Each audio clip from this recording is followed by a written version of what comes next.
perfecto. Bueno, después de las breves o no tan breves interrupciones por el salón y demás, reanudamos la clase, ¿no? Antes que nada, un aviso, otra vez, un poco algo fuera de mi control. Desgraciadamente, la próxima clase, nada más voy a poder darles una hora de clase, ¿no? No les pediría que nos viéramos igual a las 5. Tengo que cubrir un examen profesional y si no estoy yo, no se hace el examen porque ya no. O sea, soy el único del comité que puede estar. Entonces, si no se titula este chico, entonces, bueno, ni modo, ¿no? Me va a tocar estar en el examen, pero, pues bueno, ¿no? Tendríamos una hora y veríamos igual. Digamos, espero no afecte el calendario que tenemos, ¿no? ¿Cómo estamos a las 5 o qué? O sea, la próxima clase Sí. empezaríamos a las 5. Nada más tendríamos de 5 a 6. Y ya. Solo la próxima clase. Espero no se repita esta situación. Aquí está. Va. ¿Qué más? Bueno. En fin, retomamos el tema, ¿no? La idea era que para esta clase revisáramos Metafísica, libro 7, ¿no? Si tenían chance de ver libro 1 estaba bien. Obviamente tal vez han visto ya otras cosas. Forzosamente el libro 4, ¿no? Habrán visto algunas cosas de las definiciones. Y la que viene hablaremos del clásico también, libro 12, ¿no? Pero hoy nos ocupa libro 7, ¿no? A mi parecer, libro 7 es donde se va a prefigurar la estructura de la metafísica, ¿no? Al menos la estrategia que dio forma a la forma en la que la metafísica respondió a la pregunta por el ser, ¿no? Entonces vamos a ver eso, ¿no? Antes que nada, bueno, un breve recuento de la clase pasada, ¿no? La clase pasada vimos o la titulamos, ¿no? Prehistoria de la metafísica, ¿no? Intentamos de ver las respuestas a la pregunta ¿qué es lo que es? En la tradición filosófica o en la tradición griega, antes de que tomara forma el saber o los saberes que se conocieron después como metafísica, ¿no? Vimos muy a grandes rasgos que en estas determinaciones que encontrábamos en Hesiodo, que encontrábamos en Anaximandro, que encontrábamos en Tales, veíamos una descripción de lo ente, de lo que es o de la forma en términos de la no forma, ¿no? Lo que es, lo que se hace manifiesto en virtud de algo que no se hace manifiesto, ¿no? Lo que permite que se presente las cosas que son, en términos de Hesiodo, es el abismo, ¿no? El abismo, una condición de informa originaria. En el caso de Anaximandro no podría ser más claro. Lo que permite que las cosas diferenciadas sean, las cosas con peirar, las cosas con forma, es los informa, ¿no? Habría una no forma originaria, ¿no? Y finalmente veíamos cómo esta propia idea reluce en el hecho de que la palabra griega para verdad sea negativa, aletheia, ¿no? Aletheia es la palabra griega para verdad, pero esta alfa privativa que le da inicio nos hace pensar que la verdad, lo que se hace manifiesto, lo que está en aletheia, viene de un lethos originario, de un ocultamiento, de algo que se rehúsa de forma originaria, ¿no? Y esta sería, diríamos, la concepción prehistórica griega de la verdad y con ello del ente, ¿no? Obviamente, ¿no? O sea, prehistórica en sentido figurado, no en sentido literal, ¿no? Porque prehistórica pues, sería antes de la escritura, ¿no? Según la tradición histórica, ¿no? En fin, entonces, un poco hablamos de eso, ¿no? De la relación entre la forma y la no forma. Y con Aristóteles veremos decididamente la formación de la tradición metafísica, ¿no? La formación o la prescripción de cómo la metafísica va a enfrentar la pregunta por el ente, ¿no? La pregunta por lo que es. Y veremos, o se podrán ir dando cuenta, cómo esta forma de responder a la pregunta se extiende hasta nuestros tiempos prácticamente, ¿no? Muchas cosas han cambiado en la filosofía, pero hoy por hoy se siguen haciendo papers sobre conceptos básicos de Aristóteles, no solo interpretando a Aristóteles, sino usándolos como la jerga de la filosofía, ¿no? Cuando hablamos de sustancia, cuando hablamos de esencia, estamos hablando de Aristóteles todavía, ¿no? Y seguimos hablando en buena medida en esos términos, ¿no? Y mientras sigamos usando una frase de Nietzsche, ¿no? O al menos tomando una versión de una frase de Nietzsche, mientras hablemos en esos términos, seguimos moviéndonos en las vecindades de la metafísica. Mientras hablemos de esencia, mientras hablemos de sustancia, seguimos hablando en el idioma de la metafísica, y ese idioma lo creó justamente Aristóteles, ¿no? Y con ello, ¿no? Pensaba empezar la clase, ¿no? Con una pequeña... llamando atención sobre el tema del habla, ¿no? Según la clásica definición aristotélica, el ser humano es el zoon logos politikon, ¿no?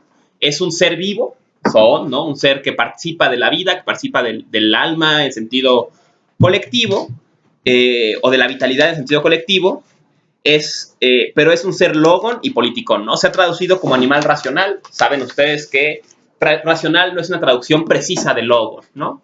Logon podríamos traducirlo en sentido más general como es un ser que participa del lenguaje, es un ser que participa del habla, que participa del sentido, en ese sentido, ¿no? O sea, un ser que participa de lo que se escribe y de lo que se dice y de lo que se piensa, evidentemente, ¿no? Esta continuidad que el concepto griego de logos manifestaba, ¿no? Que pensar, hablar y escribir eran parte de un mismo proceso que era el logos, ¿no? Y que era un proceso, aparte de todo, politikón, ¿no? Un proceso colectivo, comunitario, social, ¿no? Somos seres vivos y somos seres significativos, ¿no? Decía Gadamer, ¿no? El pez en el agua, el ser humano en el lenguaje, ¿no? El lenguaje es nuestro medio, es donde habitamos, ¿no? Parece esto no claro a primera vista, ¿no? Pero piensen en esto, ¿no? O sea, cuando ustedes llegan a este mundo, todo ya significaba algo, ¿no? Todo ya tenía un nombre y todo ya era para algo. Y ese para qué era todo en el mundo habitaba en un lugar que es en el lenguaje, ¿no? Y cuando nosotros nacemos en el lenguaje, nacemos a este mundo significativo, nos inician en ese lenguaje, ¿no? Ya nuestros papás o quien sea nos enseña a hablar, y al aprender a hablar aprendemos para qué es este mundo, cómo funciona o de qué se trata, ¿no? Y dentro de ese mundo incluso qué palabra designa a nosotros mismos, ¿no? Nuestro nombre. Entonces creamos o entramos a participar de este mundo que ya significa, ¿no? Justamente este es el tema de la hermenéutica, ¿no? La hermenéutica aborda el sentido o el significado que tiene el mundo, y es un significado que no es que nosotros le demos al mundo, sino que el mundo al revés nos da a nosotros, ¿no? O sea, nosotros no creamos el sentido de este mundo, los sentidos que dan forma a este mundo. Llegamos a un mundo que ya significaba desde antes, que ya otros humanos en el pasado habían, desde una labor colectiva, creado esos significados, y nosotros solo entramos a vivir en ellos, ¿no? A vivir como estos significados ya le dan forma a nuestro mundo, ¿no? En el siglo XX, ¿no? Uno de los móviles, veremos más detalle cuando el curso avance, ¿no? Una de las motivaciones principales del giro lingüístico, del llamado giro lingüístico en la filosofía, fue justamente intentar encontrar en el lenguaje esta estructura significativa, ¿no? O sea, el mundo está dotado de sentido. Ese estar dotado de sentido es lo que la fenomenología llamó intencionalidad. Lo veremos en su momento, pero solo para mencionarlo, ¿no? Pero ¿dónde está la intencionalidad? ¿Dónde está esa forma en la que las cosas se nos manifiestan significativamente? ¿Dónde está esa forma en que vamos a las cosas y en que vamos a los otros? El mejor lugar para encontrarlo era el lenguaje. El lenguaje es sobre el mundo y el lenguaje es para estar con los otros.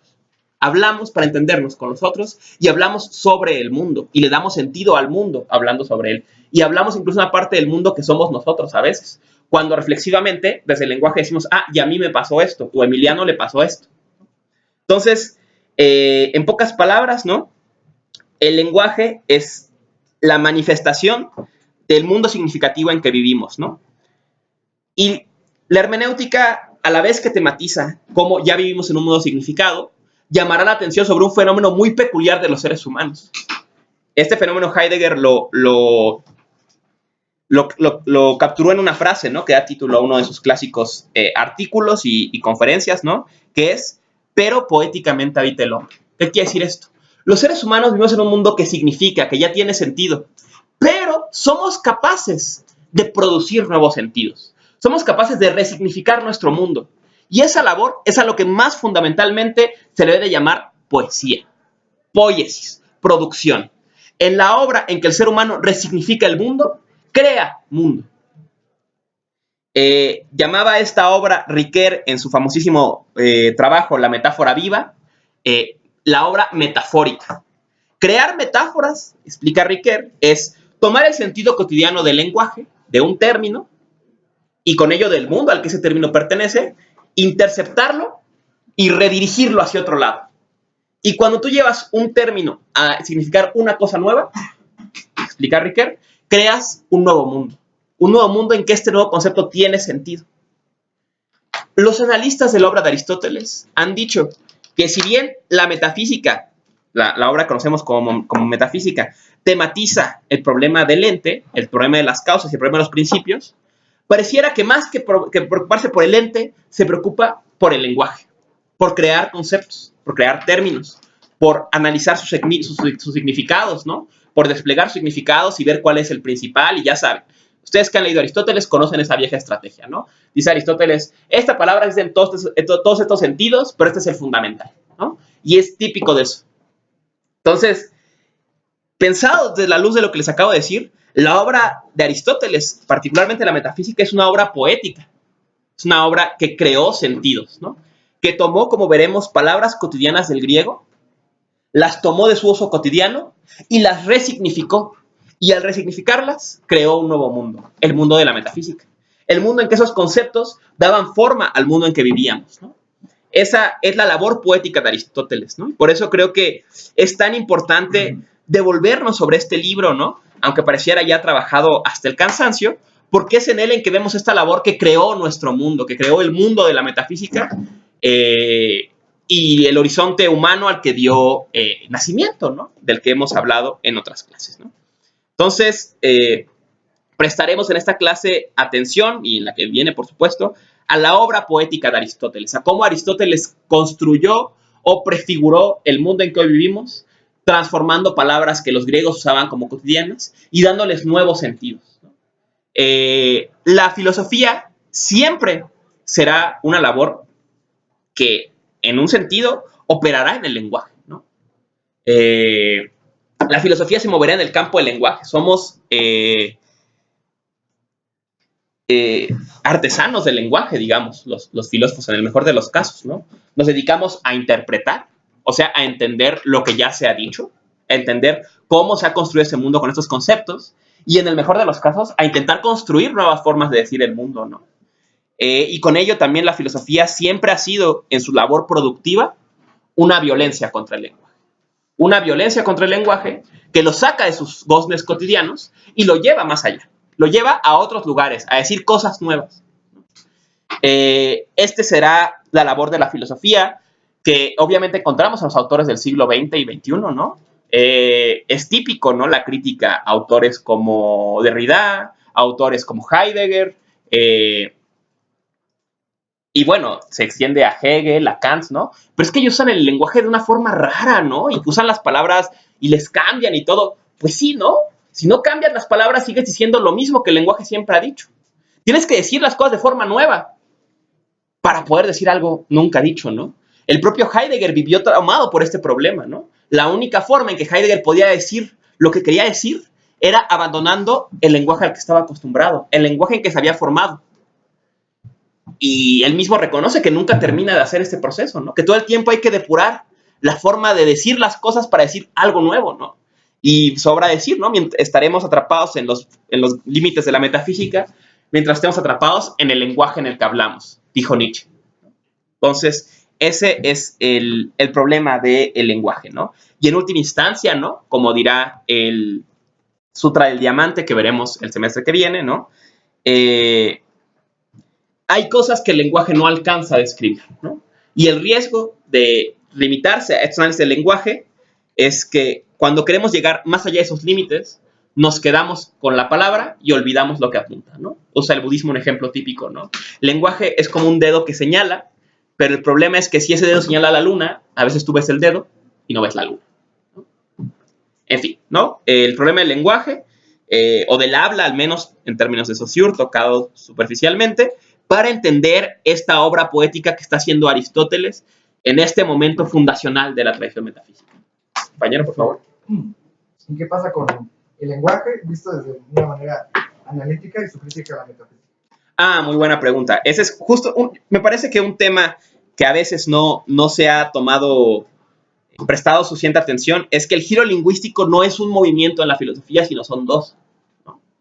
Puede tener una misma apariencia, ¿no? En que a inicios del siglo XX muchos filósofos pensaron que lo que querían pensar estaba presente en el lenguaje, ¿no? Y que el lenguaje era ahora un tema central de la filosofía que iba a servir para hacer manifiesto algo que de otra forma no se hacía manifiesto, ¿no? Pero, y esto lo explicaba Ana María Martínez de la Escalera, ¿no? Hace un tiempo abordando este problema, ¿no? El análisis del lenguaje de la tradición, que dio nombre a la tradición analítica, de heredera de los juicios analíticos de Kant y demás, ¿no?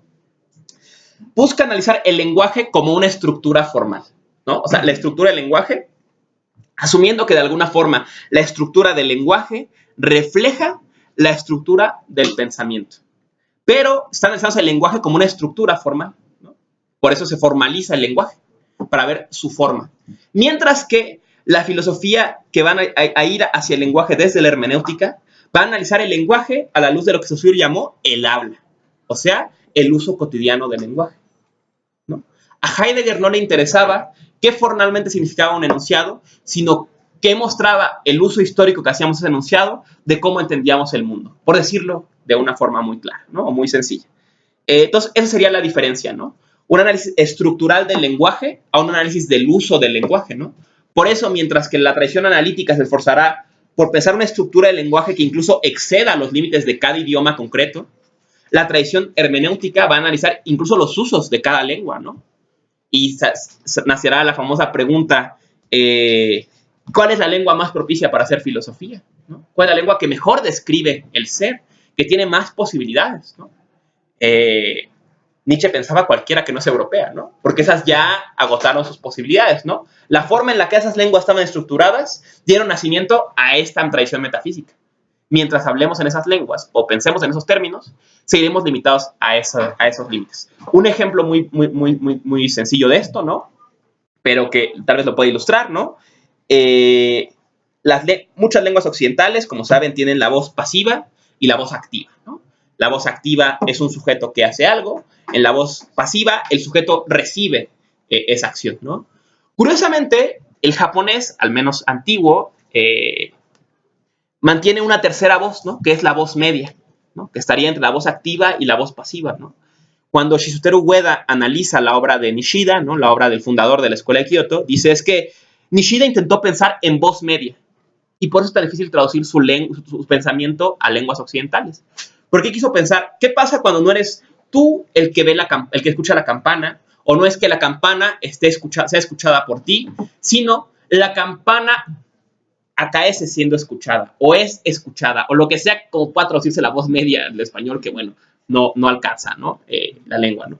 Entonces, ahí está, ¿no? ¿Qué pasa con las lenguas cuando se piensa desde otros términos, ¿no? Y claro, esto puede pensarse desde el sentido más literal, ¿no? De hay que hacer filosofía en otros idiomas, como el español, ¿no? O simplemente la idea de que hay que producir nuevos conceptos o nuevas formas de decir el mundo para pensar cosas diferentes, ¿no? Y que mientras nos movemos en los conceptos tradicionales, nos movemos en sus límites, ¿no? Para bien y para mal, ¿no?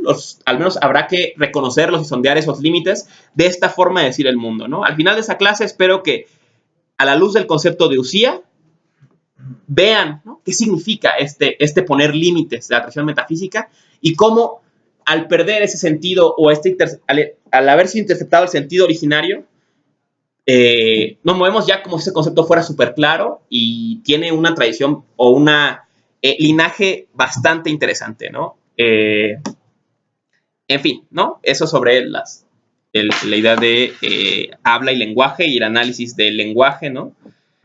Algunas cosas que pensar, ¿no?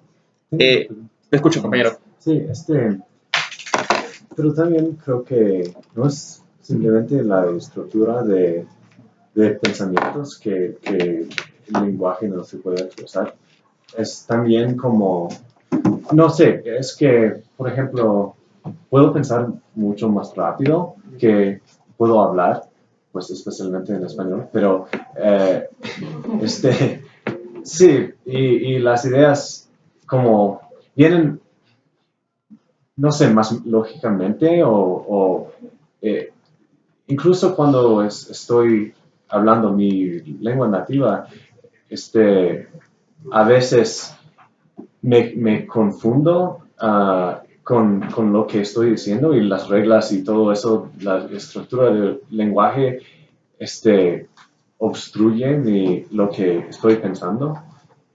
¿Verdad? Esto es como, no sé si es lo mismo que están diciendo. Veo lo que dices, ¿no? Y es un problema, ¿no? O sea, no podemos decir que el pensamiento y el lenguaje se identifiquen sin más, ¿no? O sea, es claro que podemos pensar, usando la palabra de forma correcta, podemos imaginar cosas, ¿no? O sea, pensar cosas sin pensarlas en términos lingüísticos, sino tal vez, por ejemplo, en términos pictóricos, ¿no? O sea, imaginarte algo que pasó, ¿no?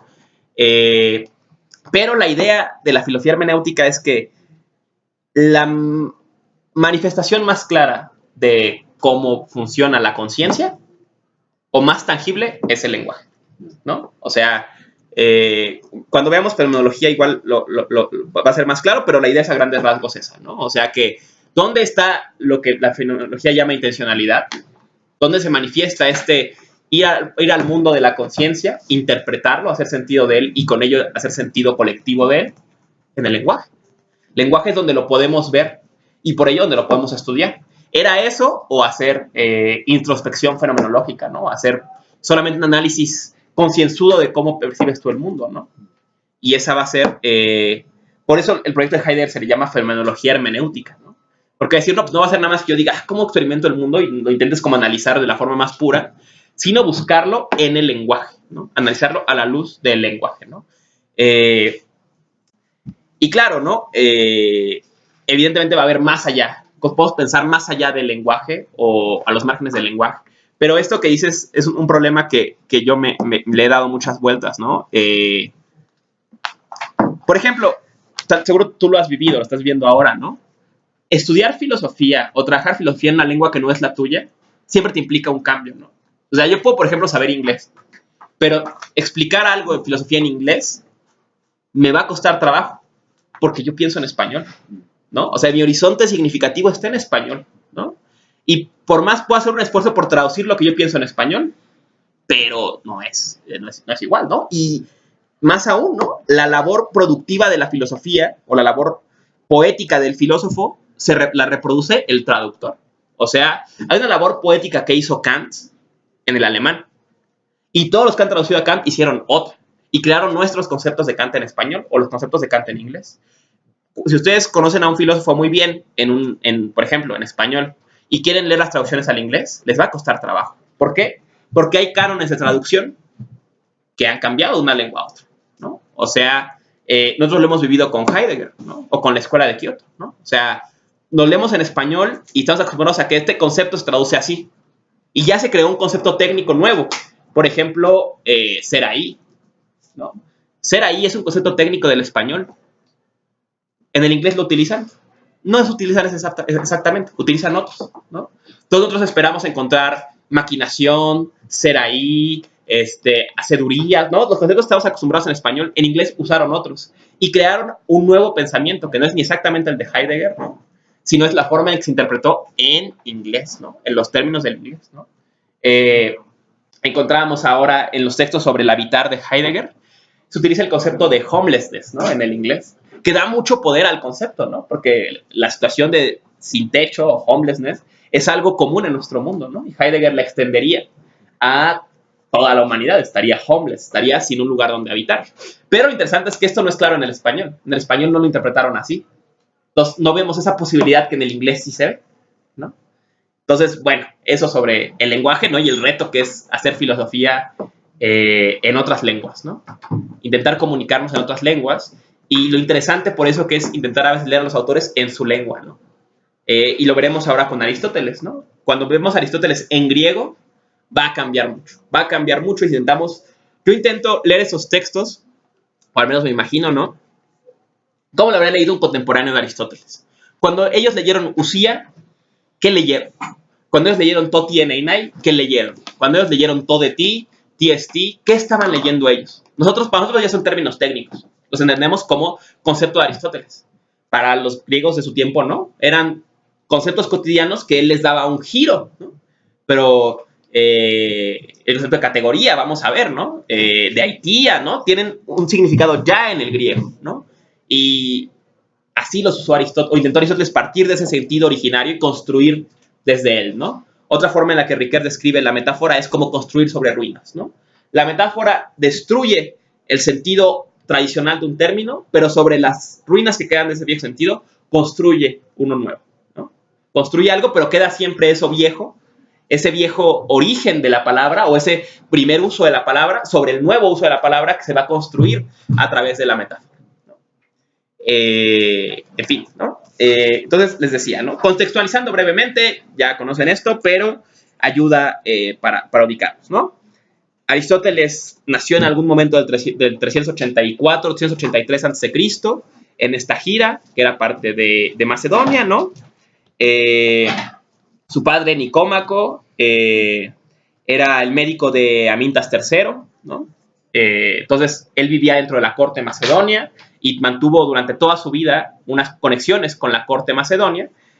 A los 17 años, su padre muere y Proxeneo, que era, se quedó como su tutor, le dice, mira, vete a Atenas, ¿no? Lo manda a Atenas y lo manda a estudiar a la Academia de Platón, ¿no? Entonces, alrededor de 7 años llega Aristóteles, ¿no?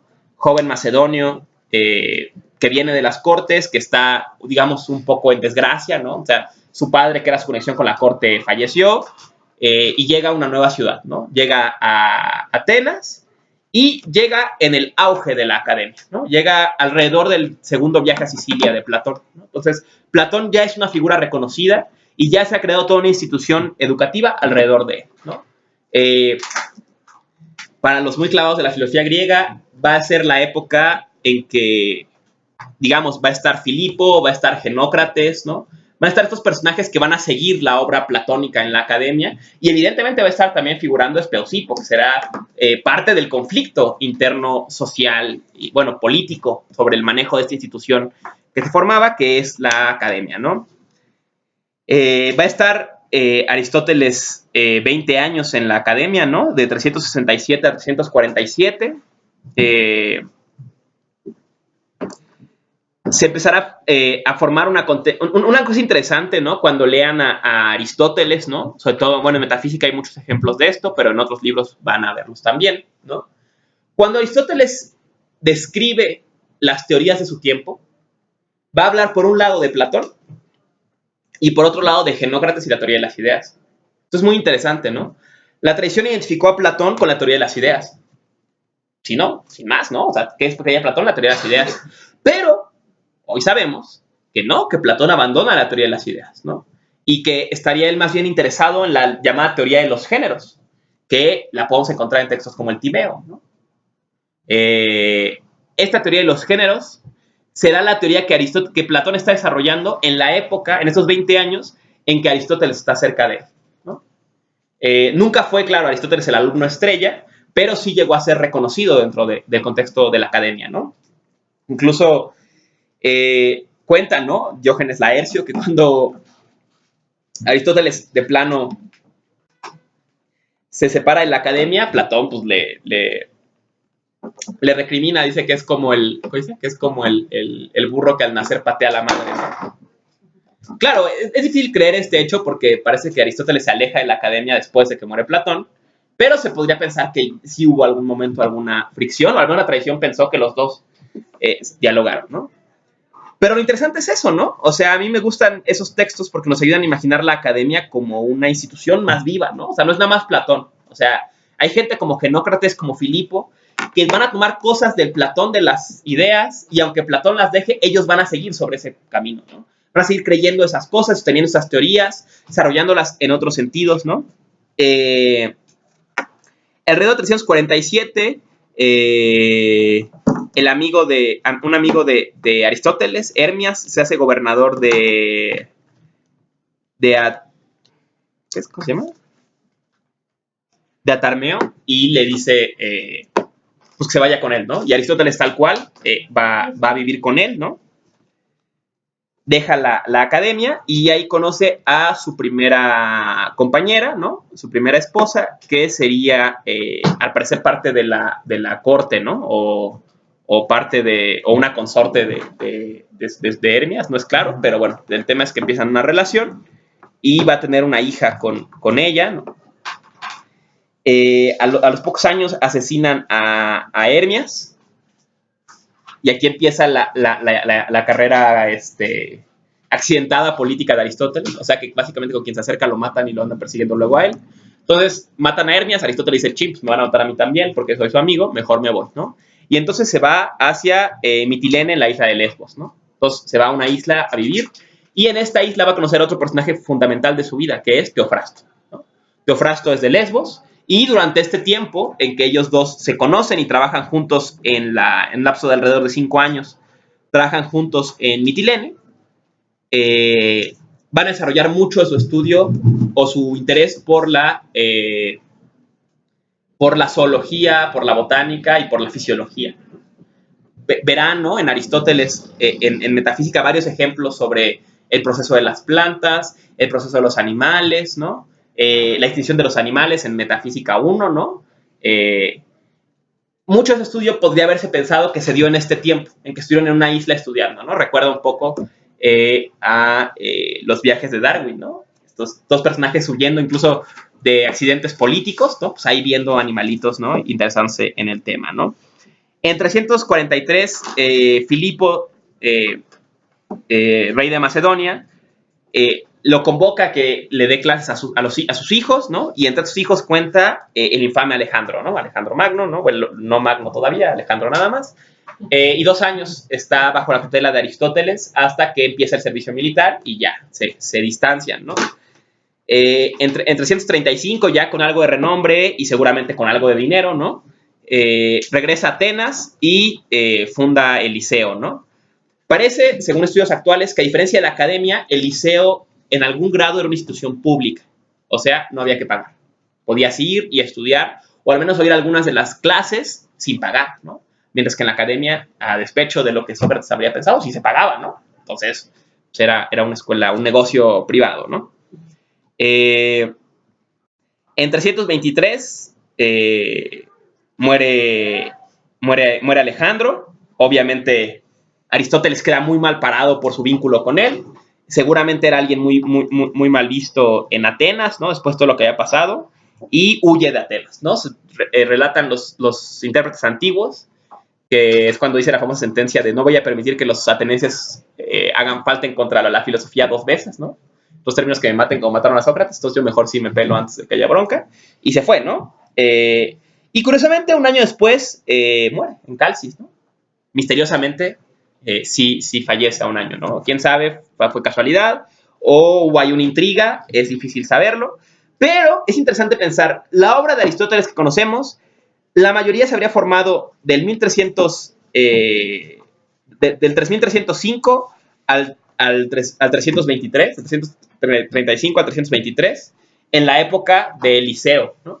Hay obra que parece es posterior, ¿no? O sea, digo, hay muchos debates sobre esta interpretación, o sea, ¿cuál es cuál? Ética Nicomaquia parece ser un poco posterior, ¿no?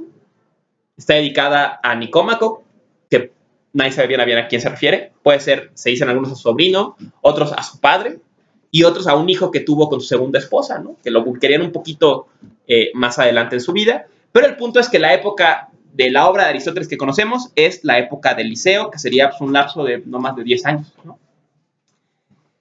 ¿Qué es la obra de Aristóteles, no? La obra de Aristóteles pública hoy se conserva solo de forma fragmentaria, tendría forma de diálogos, ¿no? En las obras de Aristóteles, ¿no? Hay un último tomo que es Fragmentos. Ahí vendrían algunos diálogos o fragmentos de diálogos, que es lo que al parecer era la obra pública de Aristóteles, ¿no? El resto, lo que hoy conocemos, citando, por ejemplo, Ética Nicomaquia, tal vez de Ánima, que parece que sí tuvieron forma de libro en su momento.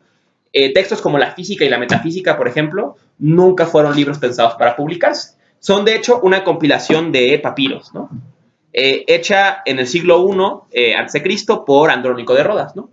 Entonces, Andrónico de Rodas habría compilado los apuntes de Aristóteles, que habrían sido notas para clases, o tal vez apuntes para libros, o tal vez apuntes que solo se daban a los alumnos, una especie de handout sobre los temas que daba en la clase, quién sabe, ¿no? Algo eran estos textos de Aristóteles, pero no eran obras publicadas. se compilaron, ¿no? Y se creó un compilado de 8 papiros que eran la física, ¿no? Los libros de la física que conocemos, ¿no?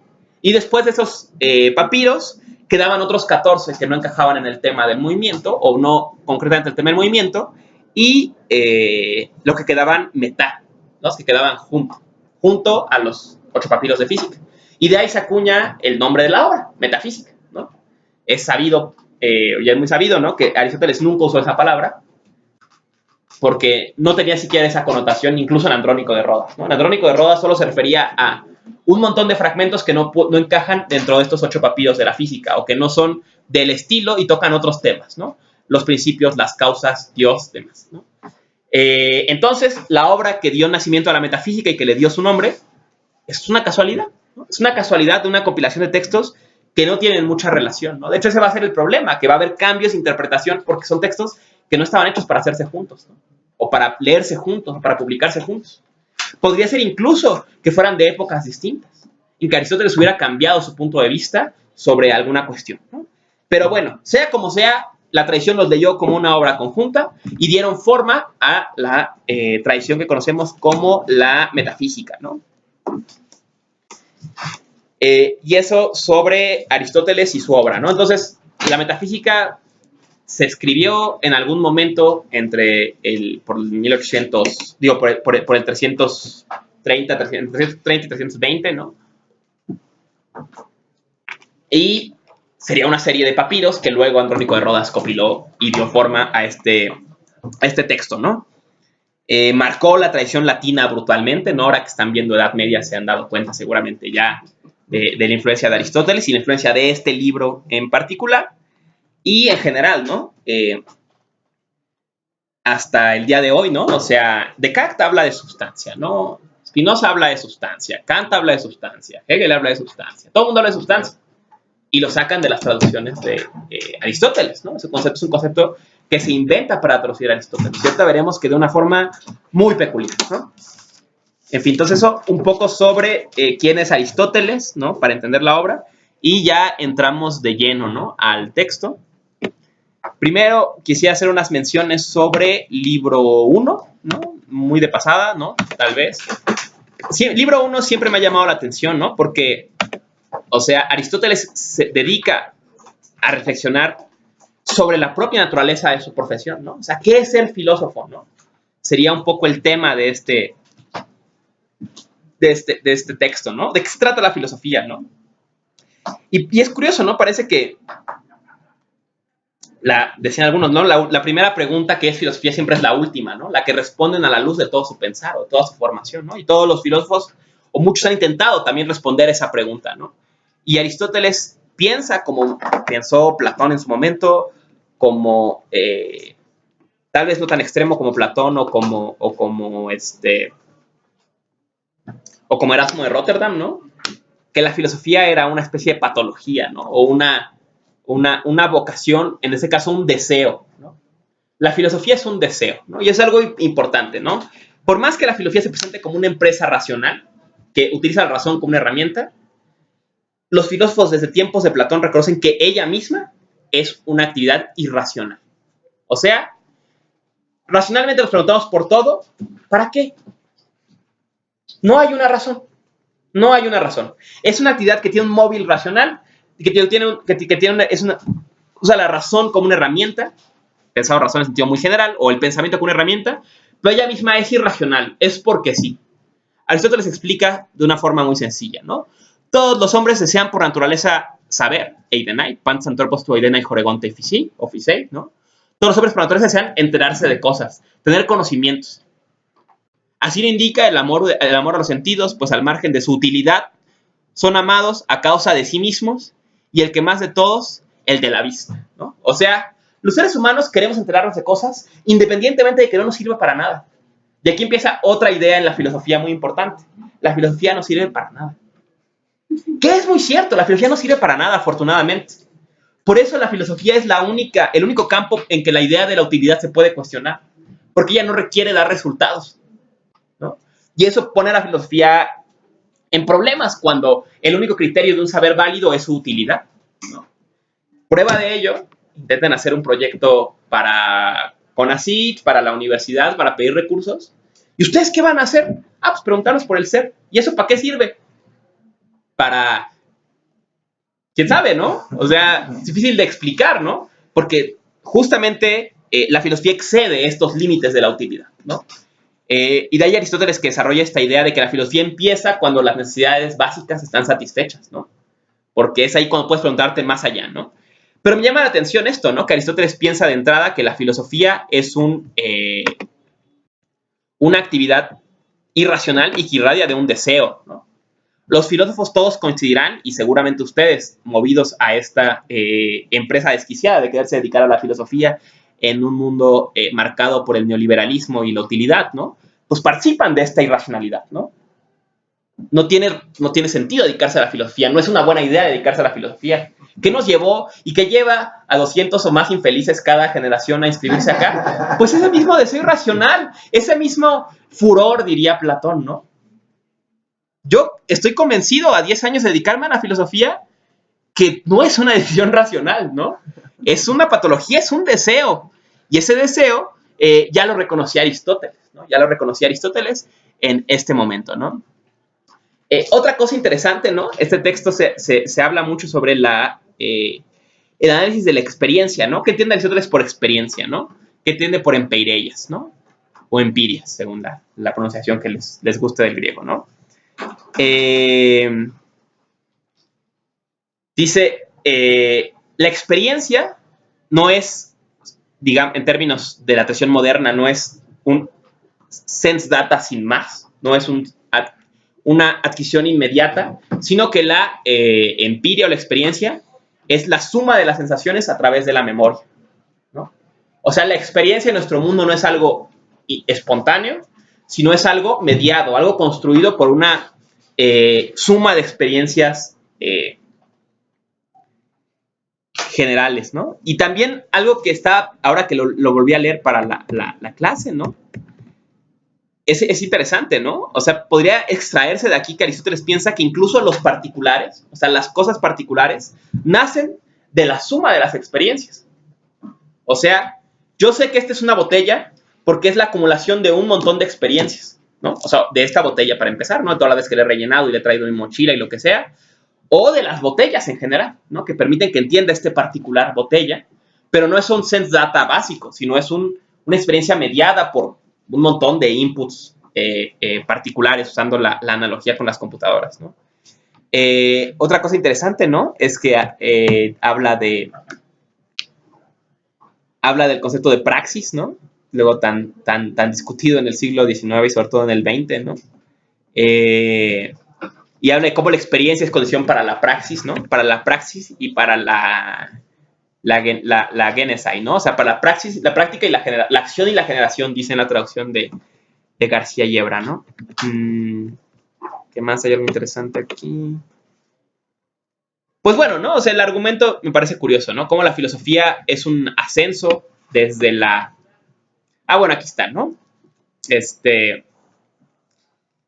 Hay un deseo por saber. Ese deseo va desde la inclinación a buscar el placer de los sentidos solo por sí mismo. Y eso escala hasta llegar a su cima, que sería la búsqueda de la sofía, ¿no? La sofía sería la cima del saber, pero sobre todo del saber, del saber por un deseo irracional, impráctico de saber, ¿no? ¿Y qué es la sofía para Aristóteles? Dice, sofía peritaprota aitia, kaitasarjas,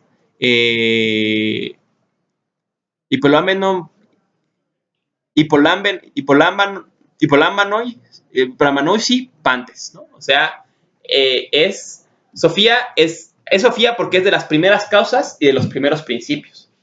En otros términos, como empezamos la clase, o comenzamos este curso, ¿no? Es el intento de preguntar por lo más grande, ¿no? O sea, si el ser humano encuentra un placer en saber algo solo por saberlo, el placer más grande o la máxima expresión de este placer irracional estará en saberlo todo, o en saber algo que lo abarque todo, o en saber algo que tenga todo el alcance, en saber lo que está en el arjé, lo que está al principio, lo primero, lo más fundamental, ¿no? Este sería el placer, ¿no? Y pensemos, de algo que pensar en la labor de intentar fundamentar el conocimiento, que luego fue tan importante en la filosofía, ¿no? ¿Para qué? ¿De qué sirve fundamentar el conocimiento?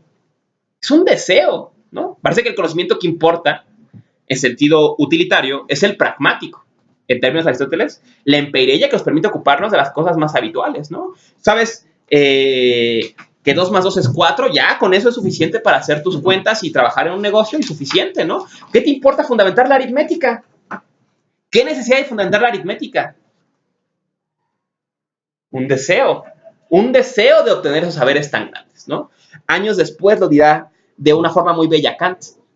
Tenemos saberes, tenemos conocimiento muy bueno, muy efectivo, muy comprobable, maravilloso.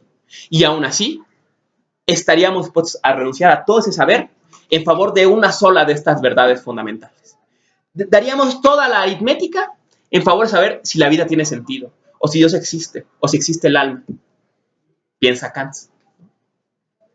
Y ahí está otra vez este deseo irracional. En fin, ¿no? Ya con una breve pasada por el libro 1, que es bastante bonito por eso, ¿no? Entramos a lo que nos ocupa, ¿no? Y que aquí sí me gustaría irnos con cuidado. Si alguien tiene la obra a la mano, échele un ojo y vamos leyendo con cuidado, ¿no? Libro 7, ¿no? Libro 7 empieza...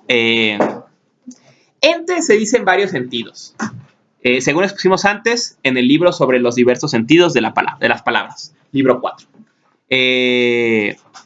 Pues por su parte significa la actividad y algo determinado, y por otro lado la cualidad, la cantidad o cualquiera de las demás predicados de esta clase. Vamos a analizar esta primera oración. Primero la vemos en griego. Ton legetai bolaxos. O sea, ton se dice de muchas formas. Aristóteles suele empezar con esta precisión siempre, ¿no? Esto se dice de muchas formas. ¿Pero qué se dice de muchas formas? Ton. Ton, ¿qué leería un griego en ton de entrada? On es el participio neutro de eimi, o sea, de ser.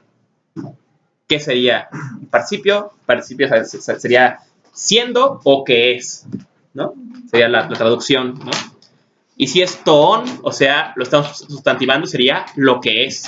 Entonces, ¿qué está diciendo Aristóteles? Lo que es se dice en varios sentidos. Y el concepto lo que es, o lo que se traduciría literalmente como lo que es, nace el primer tecnicismo que va a dar forma a la metafísica, ente.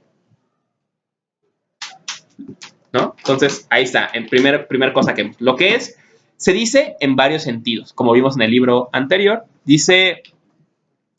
se dice todo pollon aquí está, proteron, pero por una parte significa está aquí. Por una parte significa quiridad. ¿Qué traduce quiridad? Este es un término latino que no echa nada de luz. Traduce TST, ¿no? TST. ¿Qué significa TST? ST, ya sabemos, ser. T, cuando a ti le pones acento, es qué. Traducido literalmente, ¿qué es? El qué es de algo. O sea, el ser de lo que es dice muchos sentidos. Por un lado se dice qué es algo, ¿no? Lo que responde a la pregunta ¿qué es? En un sentido se dice como todo de ti. Todo de ti aquí traduce como algo determinado, no es mala traducción, literalmente todo es este. Es este y ti sin acento es algo. Entonces, literalmente es este algo. Entonces, lo que es se dice en varios sentidos. Por un lado se dice como todo de ti, este algo, como ti es ti, que es, o en sentido, o en la traducción clásica o canónica, como quiridad. Y en otro sentido se dice como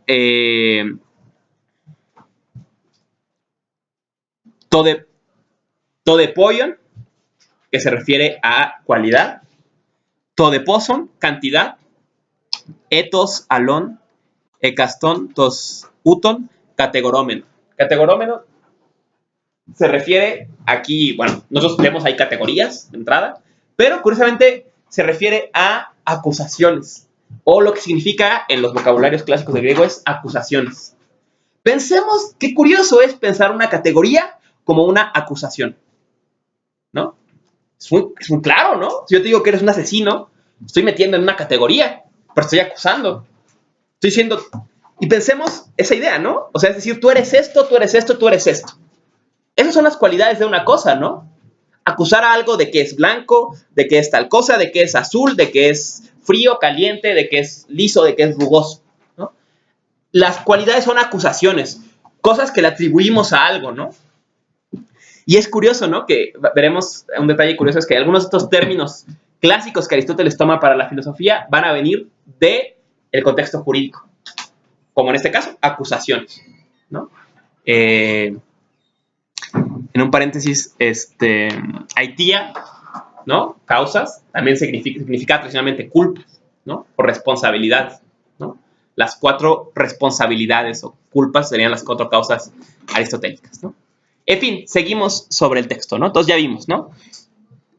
Toon se dice en varios sentidos, en el sentido del TST, en el sentido del to de ti, por un lado, o sea, estos dos referirían a la misma cosa, y por otro lado, en el sentido de las atribuciones, cualidades, propiedades, lo que quieran, ¿no?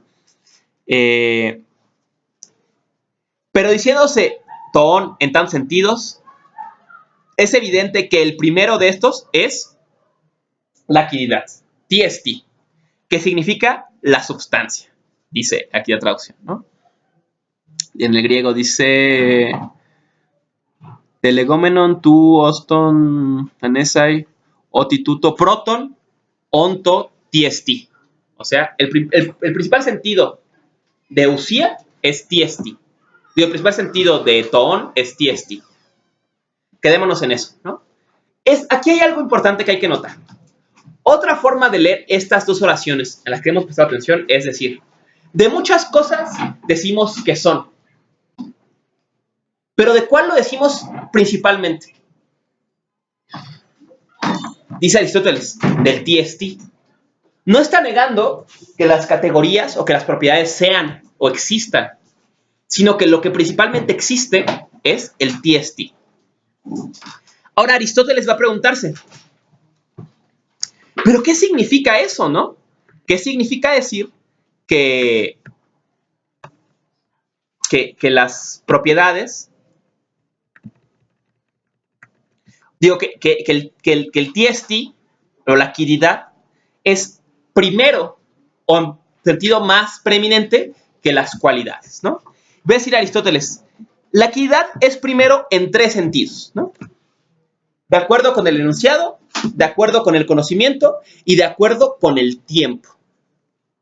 Veamos estos 3, ¿no?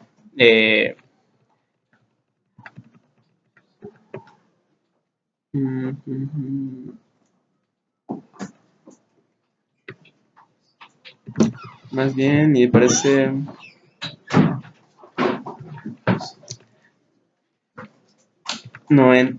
Ahora bien, primero se dice en varios sentidos, pero en todos primero es la sustancia... mejor cuando conozco. Ahí está, ¿no? Está primero, de acuerdo con el conocimiento, dice Aristóteles. Creemos que conocemos mejor una cosa cuando conocemos qué es y cuando conocemos sus cualidades. Cuando conocemos la actividad o el TST, que cuando conocemos sus cualidades. Si sabes que algo es agua, crees que sabes más que si sabes que está frío. No, sería el ejemplo. No lo vemos muy claro. Segundo ejemplo, de acuerdo al enunciado. Porque decimos que algo tiene una propiedad y no que la propiedad tiene una cosa en la que está, ¿no? Decimos que el agua está fría y no que lo frío está en el agua, ¿no? Entonces, y aún así estaría de esta forma, ¿no? Entonces sería de forma sujeto predicado. Y la tercera, que es la más importante y que yo creo que esta es la que la tradición tomó como el paradigma de lo que significaba ser substancia, ¿no? Y dice... que es de acuerdo con el tiempo, ¿no? Esta es muy rara, ¿no? Dice, bueno, Enunciado en cuanto al conocimiento y en cuanto al tiempo. Enunciado es primero y creemos que conocemos cada cosa mejor cuando conocemos. Entonces, es de acuerdo al tiempo. Dice Aristóteles, es de acuerdo al tiempo porque puede estar el TST sin que esté la cualidad, pero no puede estar la cualidad sin que esté el TST. Ejemplo de Aristóteles, puede ser el ejemplo de enfermo, ¿no? El hombre es la quididad, enfermo es la cualidad, y es claro que es primero de acuerdo al tiempo el hombre que enfermo. Yo leí esto y dije, bueno, pero ¿por qué, no? Y entonces le pensé mucho como cómo entender este ejemplo, ¿no? Y la explicación es muy curiosa, ¿no? Lo que hace que sea primero hombre que enfermo es que tú puedes curar, ¿no? O sea, hay un tiempo en que eres hombre y no estás enfermo. Y hay un tiempo en que eres hombre y estás enfermo. Y luego otro tiempo en que eres hombre y ya no estás enfermo otra vez. Entonces, por eso esta primacía o la separación, porque de hecho dice Aristóteles, es que es separable, ¿no? O sea, puedes separar, es de acuerdo al tiempo, o es primero de acuerdo al tiempo porque puedes separar la adquiridad de la cualidad, por no la cualidad de la adquirida. Y eso lo podemos entender en el sentido temporal, ¿no? Otra forma de decirlo, desde esta perspectiva, sería decir, la adquiridad o el TST es más que el atributo o que la cualidad de acuerdo al tiempo, porque el atributo va y viene o cambia, mientras que lo que sea que es la adquiridad dura, persiste en el tiempo.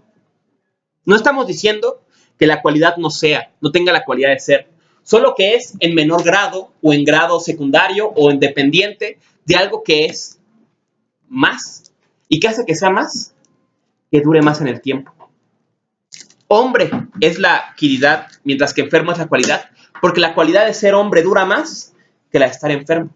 Porque uno está sano, se enferma, se sana otra vez, ¿no? Entonces dura más la cualidad de ser hombre que la de estar sano. Y es curioso, ¿no? Porque veremos, y será tema de la próxima clase, analizarlo más a detalle, ¿no? Cómo para Aristóteles el criterio de ser, a partir de este momento, va a ser el tiempo.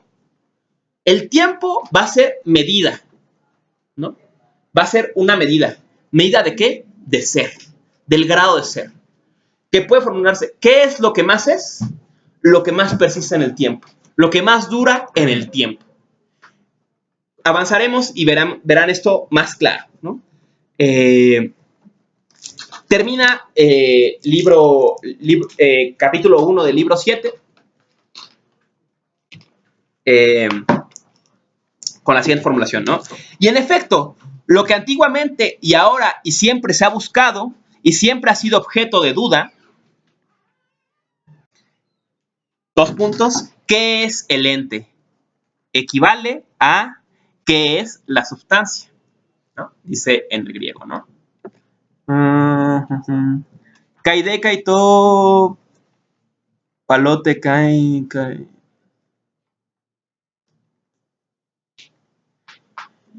Por lo que siempre se ha preguntado la filosofía, y me gusta esta frase, lo que antiguamente y ahora y siempre se ha buscado y siempre ha sido objeto de duda, Tito Ono. ¿Qué es lo que es? En última instancia, toda pregunta está fundamentada en la pregunta más grande, que es Tito Ono. ¿Qué es lo que es? ¿Qué significa ser? Podríamos decir, ¿no? La pregunta ontológica fundamental, ¿no?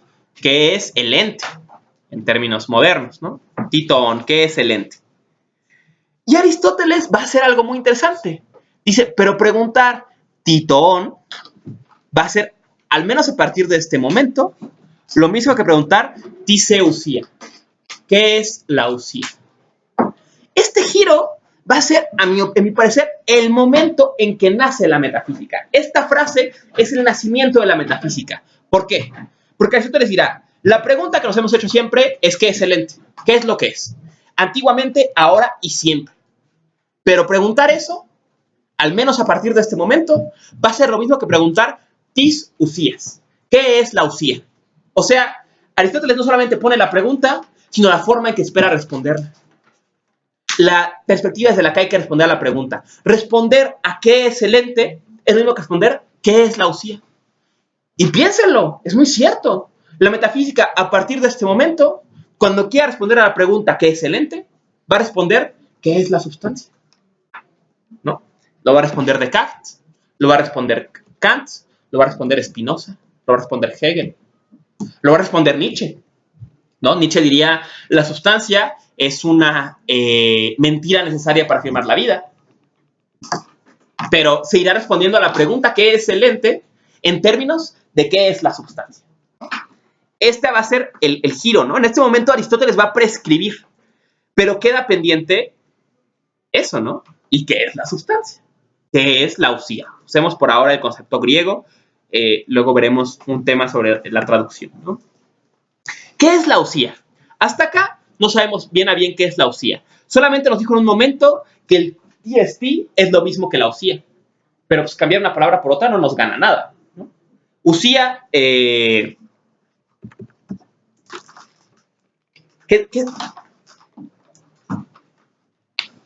Se ha analizado hasta el cansancio a qué se refiere usía, cómo se forma usía, ¿no? Parece que hay quien dice que es un participio abstracto de ini, igual, ¿no? Hay varias interpretaciones, pero el punto es que refiere a la esidad de algo, si hubiera que traducirlo literalmente, que algo es, su carácter de que es, ¿no?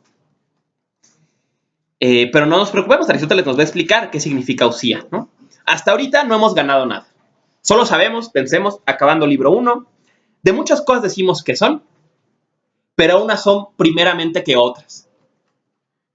TST es primeramente que las cualidades, o lo que es algo es primero que las cualidades que tiene, porque por el conocimiento, porque creemos que sabemos más si conocemos esa cualidad que si conocemos, digo, es lo que es algo que sus cualidades, por el enunciado, pero fundamentalmente por el tiempo, porque la adquiridad de algo, o lo que algo es separable de sus cualidades, al menos de acuerdo al tiempo, porque las puede ganar y perder, mientras que sigue siendo la misma cosa, ¿no? Y esto que es lo que es algo, el TST, es lo mismo que la usía. ¿Qué es la usía? Es el tema del libro, el capítulo 2, ¿no? Empezamos. Aquí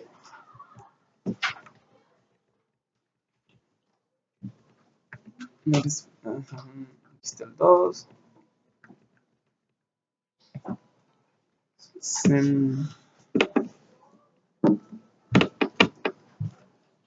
Bueno, aquí vale decir una cosa, ¿no? Dice, empieza diciendo, al parecer donde más claramente se da la sustancia es en los cuerpos. Aquí Aristóteles va a decir, hay muchas más cosas que son, ¿no? O sea, tal vez los números son, tal vez Dios es, ¿no? Tal vez los ideas son, pero de entrada seguro los cuerpos son. O sea, los entes sensibles concretos, esos seguros son. Entonces, empecemos analizando esos. Y luego preguntémonos si puede extrapolar lo que vimos con esos a otras cosas, ¿no? Entonces, va a dar aquí el libro 2, Aristóteles, un montón de ejemplos, ¿no? De cómo se ha abordado este problema. Y en el capítulo 3 nos va a llevar a decir, bueno, sustancia o usía se puede entender en 4 sentidos, ¿no? Se puede entender como toti neinai. Toti neinai se ha traducido tradicionalmente como esencia. Se puede entender como universal. Se puede entender como género. Y se puede entender como hipokeimenon. Traducido tradicionalmente como sustrato, creo, ¿no? Aquí está como... como género...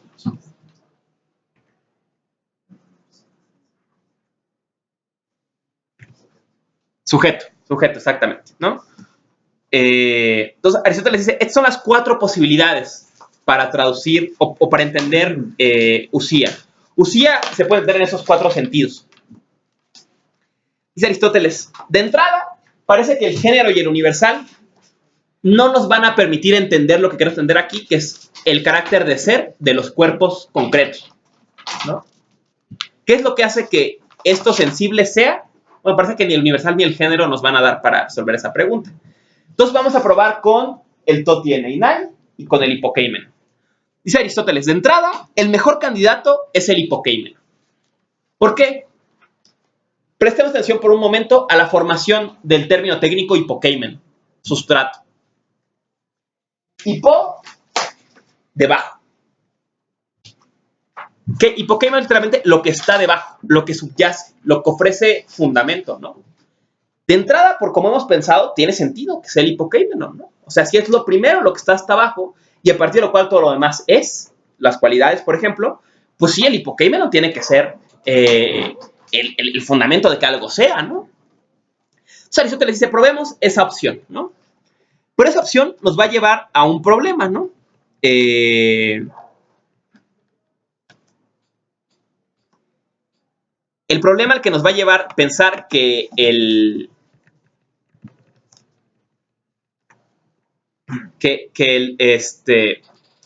sustrato último, el sustrato de ser es justamente el sustrato o el hipokeimeno, ¿no? Donde recae el ser de algo es en el hipokeimeno. Es decir, bueno, ¿y cómo vas a llegar al hipokeimeno? ¿No? Entonces, imaginemos que tengo esto, ¿no? Una botella. En esta botella es, ¿no?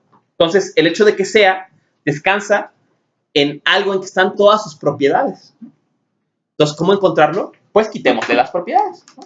Entonces, imaginemos que no es azul. Imaginemos que no está fría. Imaginemos que no es esto, que no es sólido, un objeto sólido. Imaginemos que no está hecho de plástico, ¿no? Quitamos y quitamos y quitamos y quitamos propiedades para encontrar eso, ese sustrato en que descansan las propiedades. Dice Aristóteles, el problema es que si escarbamos en algo por debajo de todas sus propiedades para encontrar en qué descansan las propiedades, al final no nos queda nada. No nos queda nada. ¿Qué decir que es algo que no tiene ninguna propiedad? Esto implicaría, para Aristóteles, que al final el fundamento de que algo sea es nada. Que las cualidades de las cosas descansan en nada, en la nada. Dice Aristóteles, pues eso no se puede. O, en términos clásicos, que la forma descanse en la no forma. En lo que no tiene cualidades. ¿Cómo es posible? Dice Aristóteles. No puede ser ese el caso. En términos aristotélicos, ¿qué sería esto sin forma? La materia, ¿no? En el viejo constructo ilemórfico aristotélico, si a algo le quitas toda la forma, ¿qué te queda? Pura materia. Pero la materia no puede ser el sustrato último de ser, porque no es nada. La materia despojada de todas sus cualidades es pura posibilidad. En términos de potencia y acto, es pura potencia, es puro poder ser. Si imaginamos la materia originaria, pues no es nada.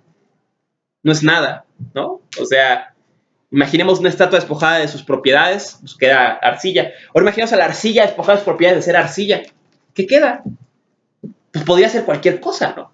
Curiosamente, pensadores cristianos como Tomás de Aquino van a pensar que justamente cuando en la Biblia se dice que Dios crea ex nihilo, o desde la nada, se refiere justamente a que Dios crea desde la materia informe. Que lo que es la nada es la materia despojada de toda cualidad, de toda forma, ¿no? Entonces, Aristóteles va a llegar a esta conclusión, ¿no? De que si pensamos que el sustrato, que las cualidades descansan en un sustrato y que ese sustrato, en última instancia, debe ser el ser, y le quitamos a otras cualidades para encontrarlo, no nos queda nada. Y al no quedarnos nada, resultaría entonces que el fundamento del ser es la nada. O en términos de Hegel, que ser y nada son lo mismo. Dice Aristóteles, no, eso no se puede, ¿no? Aristóteles va justo siempre a rehuir esta posibilidad, ¿no? Va a decir, no puede ser que la conclusión de nuestro argumento nos lleve a que todas las cosas descansan en la pura posibilidad, en la nada. Tiene que haber un sustrato sólido de la forma, ¿no? Lo que es, está descansando en lo que es, no en lo que no es, ¿no? Entonces, o al menos en lo que no es algo, ¿no? Entonces aquí vemos cómo Aristóteles rompe con la tradición prehistórica de la metafísica, ¿no? O sea, Anaximandro sí pensaba que el fundamento de la forma era la no forma. Aristóteles dice, no, eso no se puede. Y más aún, veremos la clase que viene, el libro 2 de Aristóteles lo dice claro. Si fuera esta la posibilidad, eso implicaría que como los antiguos quieren, todo vendría de la noche.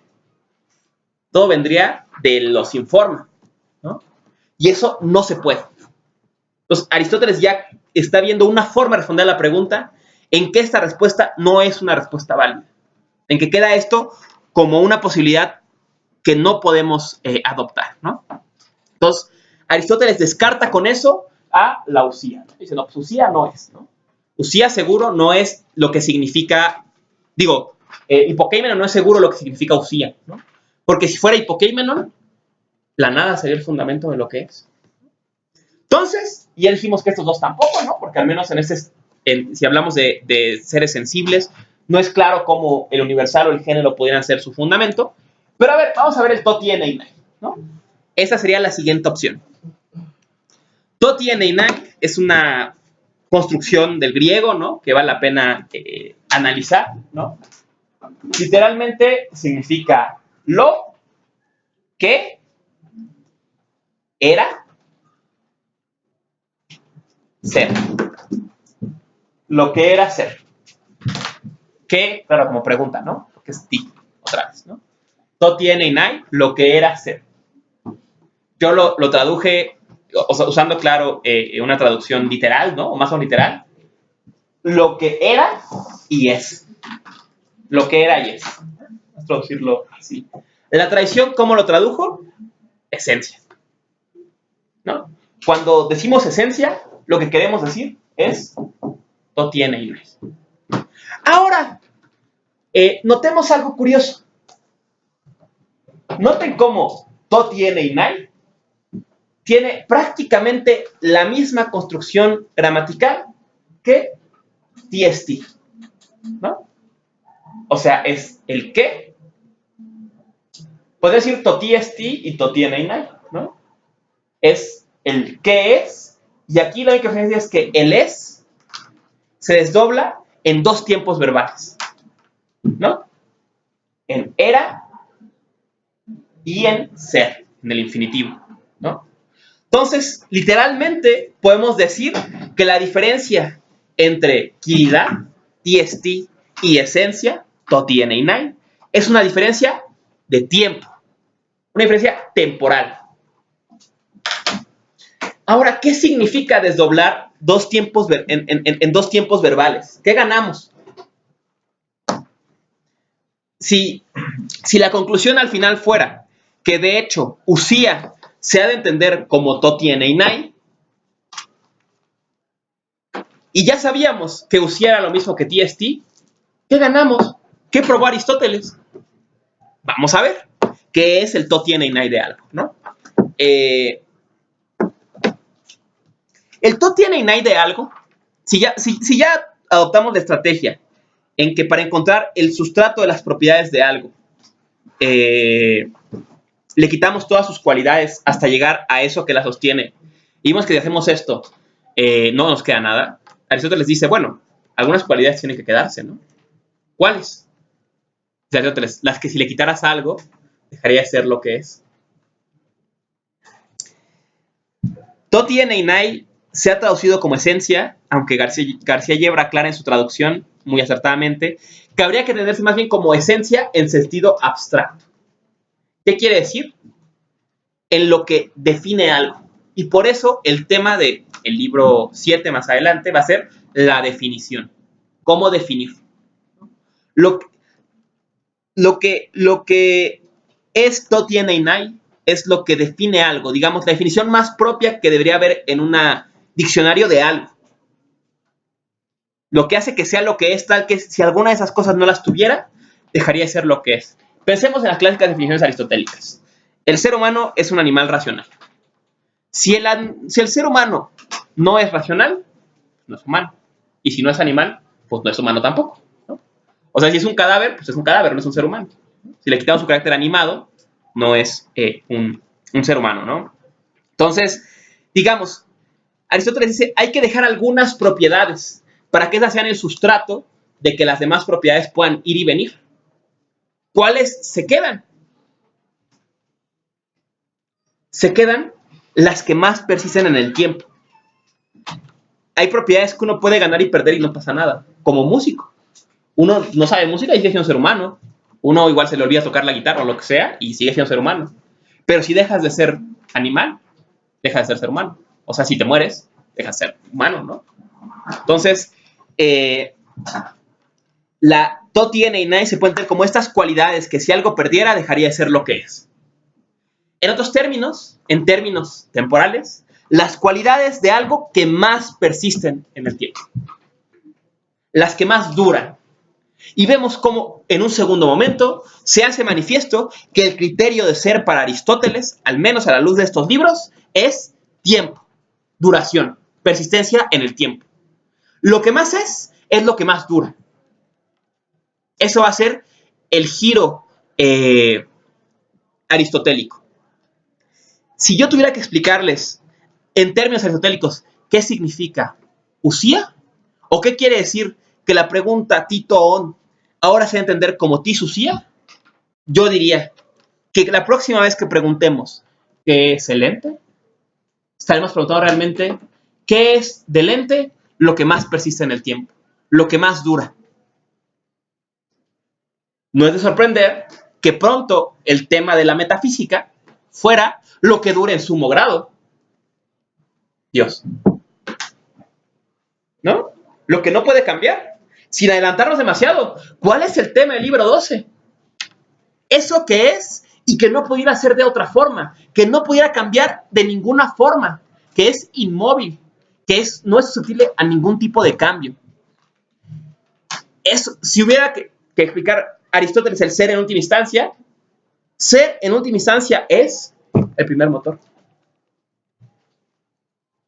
Y la filosofía va a seguir este camino. Y por eso, lo que la filosofía nunca pudo pensar a la luz de este criterio sustancial fue lo que menos dura. ¿Qué nunca fue tema de la filosofía? El acontecimiento, lo fugaz, lo instantáneo, el kairos. ¿Cómo tematizar eso? ¿Cómo hablar de lo que no dura para nada? Dejando una pista para la clase que viene. ¿Saben qué no dura para nada? Absolutamente para nada. El tiempo mismo. El tiempo mismo. El tiempo es acaecer, fluir, acontecer. Como decía George Carlin agudamente alguna vez, ¿no? Dice, a mí me preguntan qué horas son y yo les digo, ¿cuándo? ¿Cuando me preguntaste o ahorita? El tiempo es completamente pasar. El tiempo no persiste para nada. Si persistiera, no sería tiempo, ¿no? Entonces, y será tema de la clase que viene, no es tampoco de sorprender que uno de los problemas para la tradición filosófica desde Aristóteles hasta Kant y más allá va a ser ¿qué es el tiempo? Agustín lo dijo mejor que nadie. Si nadie me pregunta, sé qué es el tiempo. Pero en cuanto alguien me pregunta, no sé qué contestarle. El tiempo es un elemento constitutivo de nuestro estar en el mundo y a la vez no lo podemos explicar. Y hoy por hoy seguimos en las mismas sobre el tema del tiempo, ¿no? Pero ese será tema de la clase que viene, ¿no? Pero por lo pronto quiero que noten este problema, ¿no? Como ahora la forma en la que la metafísica va a preguntar sobre qué es el ente en términos de usía, no solamente va a apuntar a qué sí se va a enfocar, sino también a qué no se va a poder enfocar, a qué problemas no va a poder abordar. Y les decía, ¿no? Cómo nuestro tiempo sigue siendo la duración un criterio de ser, ¿no? Las cosas que son de a de veras son las que duran, las que persisten, y las cosas falsas son las que no persisten, las que son instantáneas, ¿no? Les daba el ejemplo del amor, ¿no? O sea, si duras mucho con alguien o una pareja de dos pobres infelices tienen 30 años juntos, tú me dices, ay, no es ese amor del bueno, ¿no? Es ese amor de a de veras, ¿no? Y si tienes una relación con alguien y luego termina, no, pues que no era de a de veras, ¿no? ¿Qué? Porque algo no dura mucho, ¿no es real? ¿Es falso?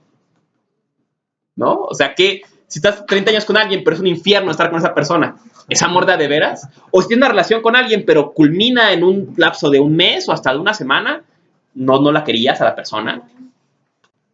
¿no? Fíjense cómo hasta en eso seguimos adoptando estos criterios aristotélicos para entender nuestro mundo y cómo estas ideas que parecen tan abstractas terminan prefigurando el mundo en el que estamos, ¿no?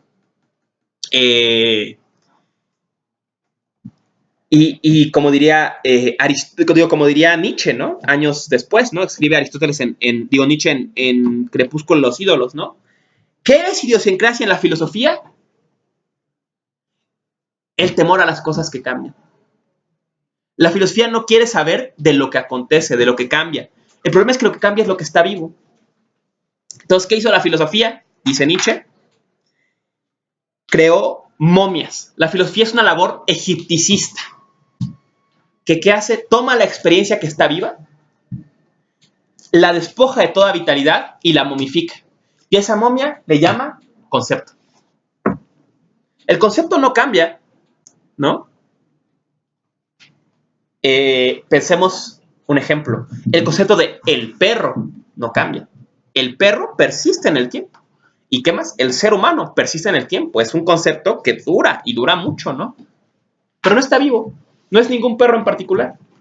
O como Heidegger diría años después, ¿no? Sabemos un montón de cosas. Y aún así, hoy delante de mí tengo en mi mesa a la jarra. ¿Y esta jarra qué es? No sabemos. Sé que es la jarra en general, como un concepto genérico. Pero ¿y esta? ¿Esta qué es? ¿Quién sabe? No tenemos categorías para hablar de eso. ¿Qué es esto que tengo delante de mí? ¿No? Y así entraría, ¿no? También una agenda en la filosofía de cambiar nuestros conceptos para poder dar razón de esto que no tuvo cabida en la tradición metafísica. Lo instantáneo, el acontecimiento, ¿no? Lo que acaece, ¿no? Y las posibilidades que pensar desde esto que acaece nos daría, ¿no? En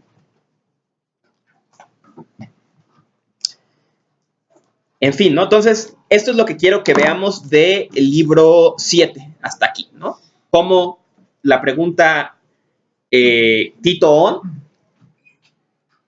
Aristóteles se pregunta qué es el ente y va a decir, bueno, de muchas cosas decimos que son, ¿no? Principalmente de estas dos, ¿no? De TST y de todo esto. Ahora, la equidad o el TST es primero por el enunciado, por el conocimiento, pero fundamentalmente por el tiempo, porque es separable según el tiempo. O sea, las propiedades pueden ir y venir, pero lo que es algo se queda, ¿no? Luego va a decir, pero preguntar qué es el ente es preguntar qué es la usía.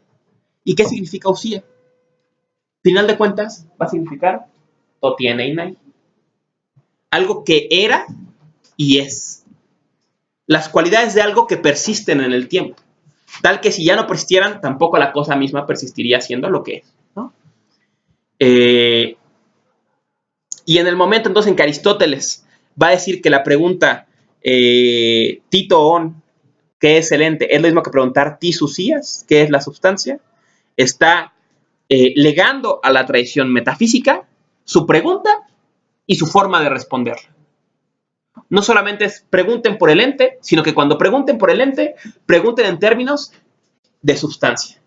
Y aquí viene una de las aventuras interpretativas que yo quiero hacer en este curso, que he intentado hacer en este curso, de cómo yo leo esto, ¿no? ¿Qué leo yo en esto, no?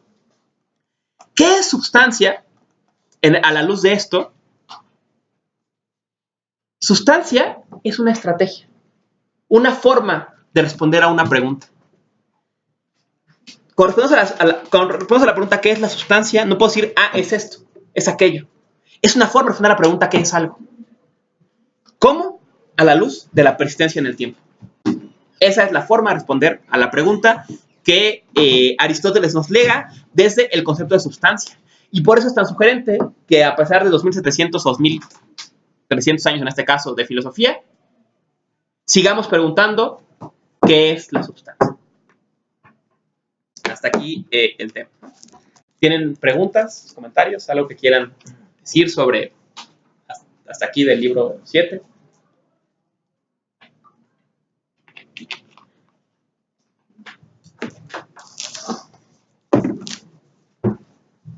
¿Nadie? Preguntas, comentarios, lo que quieran, algo que no hayamos dicho, que quieran ustedes. tengo una pregunta. Te escucho. Yo no sé si es como, digamos, muy ingenuo, pero justo habrá como alguna tradición, algún autor o serie de autores que justo sí se pregunten en cosas, como tú dijiste, la tradición metafísica no se pregunta por lo instantáneo, el acontecimiento. Habrá autores que efectivamente sí puedan a veces hacer como su búsqueda en términos de la filosofía.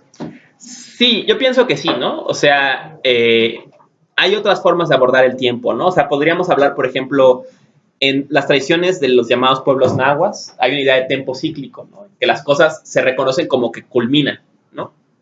Y se le da un valor a la culminación, ¿no? O sea, el famosísimo ejemplo, ¿no? Los templos no están hechos para usarse siempre. Este templo se va a usar este tiempo y una vez que se cumpla su ciclo, ya, se acabó, ¿no? Ya se acabó este tiempo y puede ser un monumento, una ciudad, incluso se llegan a abandonar, ¿no? No porque tengan algo malo, simplemente ya se acabó su tiempo, ¿no? Y es importante acabar. Pero el ejemplo que a mí más me gusta, que ilustra esto, ¿no? Esta otra posibilidad, la vamos a encontrar en Dogen, ¿no? Dogen es un monje zen, uno de los fundadores del zen en Japón, del siglo XIII, ¿no? Relativo contemporáneo de Tomás de Aquino, curiosamente. Dogen tiene un texto en su famosísima compilación de discursos y demás que se llama Shobogenzo, ¿no? En el Shobogenzo tiene un texto que se llama Uji. Uji dice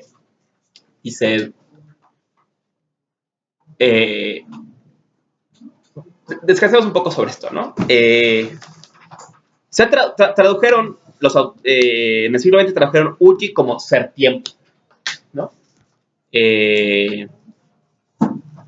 U significa estar, existir, ¿no? En japonés más o menos, y Ji significa en el tiempo. Curiosamente el concepto Uji suele usarse hoy en día en japonés para decir en vivo, ¿no? O sea, cuando algo está en vivo, está Uji, ¿no? Yo propuse, ¿no? En un track sobre esto, traducir Uji como a veces, como algo, como un lugar de cruce en que existencia se entiende en términos de tiempo y tiempo en términos de existencia, en que ser y existir son lo mismo, digamos, el tiempo y la existencia son lo mismo en su surgir más fundamental, ¿no? Dice Dogen, ¿no? Dogen empieza el texto con un poema, ¿no? Se los leo incluso, ¿no? Vale la pena. Olvídenlo, no tengo en esta computadora, está prestada, no tengo mis textos. No importa, lo parafraseo, ¿no? Si les interesa, en el Mega está mi tesis de la maestría y ahí viene un capítulo sobre eso y viene el texto y todo, ¿no? Pero lo parafraseo a grandes rasgos, ¿no? Entonces, el poema describe, dice algo así como, bueno, un Buda de 100 metros de altura, a veces, y un demonio en el fondo del infierno, a veces, y el pilar de la sala de meditación, a veces, y el bastón de un monje, a veces, y termina diciendo, y todo el universo, a veces, y un vecino en la calle, a veces, ¿no? Dice Dogen, este texto, este poema hay que entenderlo a la luz de este carácter, a veces, ¿no? Instantáneo o acontecimental, ¿no? Dice Dogen, empieza el texto de Dogen, ¿no? Lo que Uji quiere decir es que lo que el tiempo es lo que es la existencia, y que la existencia en su totalidad es lo mismo que el tiempo en su totalidad. Entonces, que tiempo y existencia coinciden, pero coinciden de una forma muy curiosa. Empieza Dogen a analizar el concepto de Uji, ¿no? Dice en un primer momento, las cosas son Uji, son instantes en el tiempo. Se dan en instantes en el tiempo. Los seres humanos tenemos una necesidad o una inclinación a confeccionar de los acontecimientos instantáneos un mundo transtemporal. O sea, el ser humano crea la ilusión o la idea de que de lo que acontece en un momento y lo que acontece en otro momento hay una continuidad. Pero las cosas de hecho son Uji, son instantáneas, acontecen a veces. Y dice Dogen, lo mismo pasa con el yo, ¿no? El sí mismo también se crea instantáneamente. Y nosotros creamos, en cambio, la ilusión de que no, de que yo cuando era niño y hoy hay alguna continuidad. Pero no, somos seres instantáneos, que en cada momento nacemos o aparecemos de nuevo, ¿no? Un ejemplo que yo usaba para ilustrar esto, ¿no? Nosotros creemos, creo que ya se los he dicho, ¿no? Pero lo ilustra muy bien. Nosotros creemos que el cartón de leche de la tienda es el mismo cartón de leche que llevas a tu casa y el mismo que sacas del refri todos los días, ¿no? Es el mismo, pero no es, ¿no? Porque un día lo sacas y está echado a perder. Si fuera el mismo, nunca se habría echado a perder. No, cada vez es nuevo, es diferente. Cada vez se presenta distinto. Y somos nosotros quienes creamos la idea de que hay una continuidad. Y por olvidar que las cosas son útiles, nos toca un día dar un trago de leche echada a perder, ¿no? Y al revés con nosotros mismos, ¿no? Yo puedo decir, es que yo soy Emiliano y a mí me cae mal esta persona, o no me gusta esto, o sí me gusta esto, ¿no? No sé, por ejemplo, ¿no? No me gusta la mostaza, ¿no? Entonces yo soy tal persona y no me gusta la mostaza. Te creas la idea de que hay una unión transtemporal en ti a que no le gusta la mostaza. Y un día te dan algo con mostaza y dices, ay, está bien rico esto. Ah, es que tiene mostaza. Oye, pero a mí no me gustaba la mostaza. Pues ya te gusta, ¿no? No le gustaba a tu yo en ese momento. Ahora ya eres otro. O más poéticamente, como diría Dogen, ¿no? Mientras exista, si tú fueras el que sube la montaña siempre, ¿cómo bajarías esa montaña? Si tu yo fuera un constituyente de tu yo ser el que sube la montaña, ¿cómo bajas? Para bajar la montaña tiene que ser el yo que baja la montaña. Y cuando sube la montaña es el yo que sube la montaña, ¿no? Entonces, digamos, vemos cómo Dogen va a emplear categorías parecidas a las de Aristóteles, pero va a pensar en sentido totalmente contrario, ¿no? Mientras que para Aristóteles el fundamento del ser está en la persistencia y lo que cambia estaría pasando sobre lo que persiste, Dogen empieza al revés. El fundamento de la existencia está en el instante en que acaece algo y es nosotros quienes damos sobre eso la ilusión de la persistencia. La ilusión de que las cosas siguen siendo las mismas en el tiempo o que tienen una unidad en el tiempo, ¿no? Para Dogen, y veremos en su momento, para la tradición budista va a existir la idea de que el mundo y el yo acontecen a cada acción. No es que estén todo el tiempo ahí, sino que al hacerlos se producen, ¿no? Desde ejemplos bobos, ¿no? El budismo desde la India tiene la idea de que, por ejemplo, los planos de existencia no existen por sí mismos. Por ejemplo, el infierno. El infierno no es un lugar que exista. El infierno se crea a través de los estados mentales de los seres que lo habitan. O sea, cuando tú vives en el infierno existe. Y cuando no vives en el infierno ya no existe, ¿no? Y hay seres que por su estado de conciencia en este mundo están en el infierno, ¿no? Están apegados a un sufrimiento, a una preocupación de algo o al deseo de adquirir muchos bienes o lo que sea, y eso es el infierno para ellos. Y existe en la medida que estén así.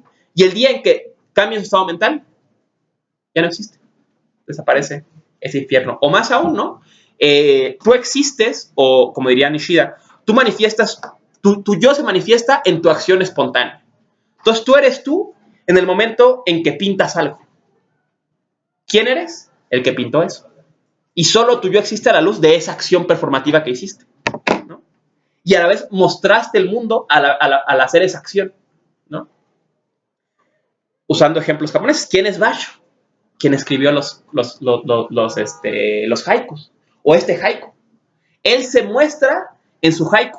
Y en ese haiku muestra el mundo. Y ese yo y ese mundo solo existen en el momento en que se hace ese haiku. Acabas ese haiku. Ya, es otra cosa. Sería una tradición en que veríamos una inversión en esa interpretación, ¿no? Sería curioso, yo imaginaba en mi tesis justo eso, ¿no? ¿Qué pasaría si Dogen y Aristóteles se encontraran, ¿no? O sea, ¿cómo se verían dos concepciones de mundo tan contrarias, ¿no? Otro autor en que podemos ver un intento de pensar el mundo así va a ser justamente uno de los grandes críticos de la metafísica con quien cerraremos este curso, que es Nietzsche, ¿no? Lo dice Nietzsche, bueno, en el texto este que decía de Crepúsculo de los ídolos, del prejuicio de los filósofos, en que habla sobre la vida y la contraste con la tensión filosófica de contenerla en conceptos, ¿no? Y cómo la vida se le escapa a la filosofía a la luz de eso, ¿no?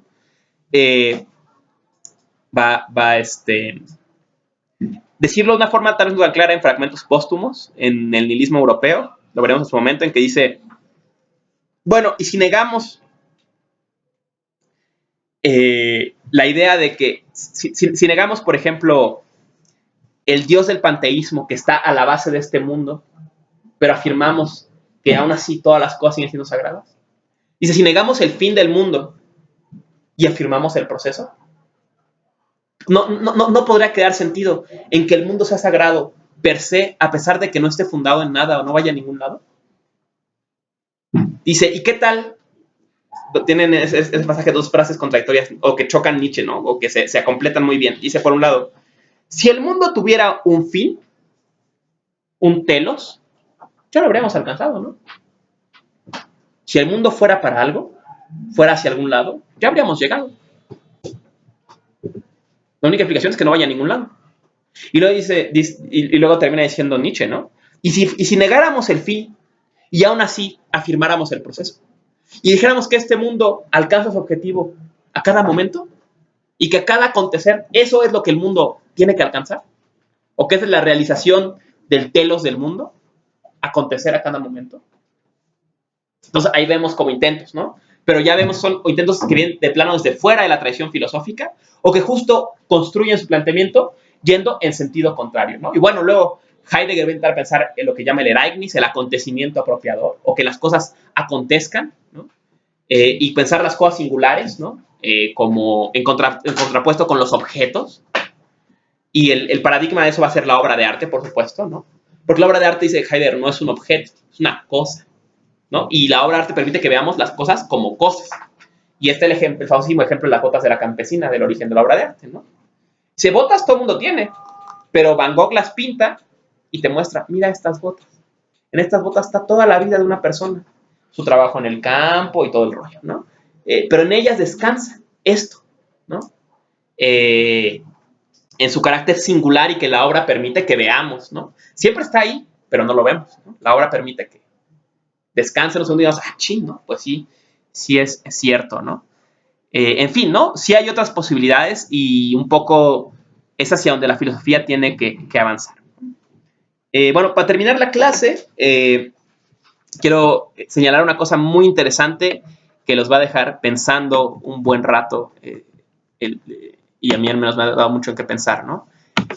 Que es sobre la traducción de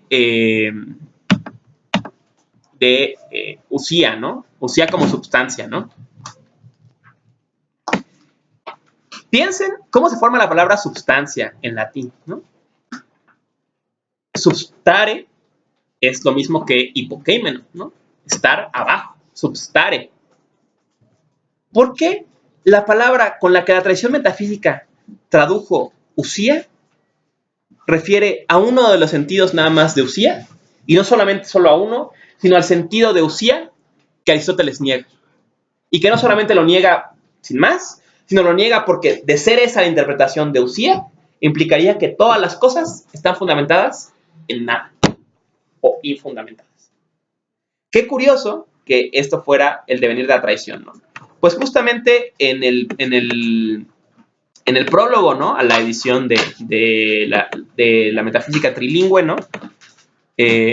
Comenta, le dedica el traductor, ¿no? Un pasaje interesante a usía, ¿no? Y dice, al parecer lo que pasa, según